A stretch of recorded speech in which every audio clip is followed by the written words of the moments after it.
Now into view, that's David Saint-Jacques, outgoing Canadian astronaut wrapping up his first space flight. A record-breaking, out-of-this-world journey that began more than 200 days ago, coming to an end tonight for David Saint-Jacques, the Canadian astronaut joining 2 other crew members for the long trip home. So with that, the hatch is closed and milestone 1 ticked off on our journey today to bring 3 crew members back home to planet Earth from the International Space Station. From the International Space Station to Kazakhstan. Saint-Jacques sharing this during his final news conference from space. The day I go back to Earth, I will have to pinch myself. I think it will all feel like a dream. I will be maybe wondering if it all really happens. The 49-year-old from Quebec now setting a record for the longest single space flight by a Canadian.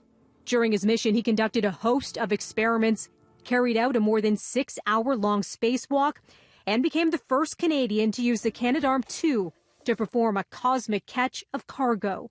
He also posted a series of photos from space on social media, including some sharing a glimpse at our Canadian landscape. Retired Canadian astronaut Dave Williams, who completed 2 missions in space, appearing on Breakfast Television Toronto this morning. Are you serious? And for 5 hours, this is how they're sitting. Yes. Describing the challenges of readjusting to life back here on Earth. And when you're in space for that long, he's been there 6 months, no matter how hard you train, your muscles become weaker, you lose bone density. It's like going to bed for 6 months, but now he's going to get into a barrel, and it's like going over Niagara Falls in a barrel. He'll be pulling 5 times the force of gravity during re-entry. Usually what they do is they bring the crew out of the capsule on stretchers because they've been in space so long, it's very difficult for them to stand up. And then they go into a rehab program. As David says, he's going to have to learn to walk again after having been in space for 6 months. Something else Williams said this morning, the force is just so strong on astronauts on their way down, they have to remind themselves to breathe.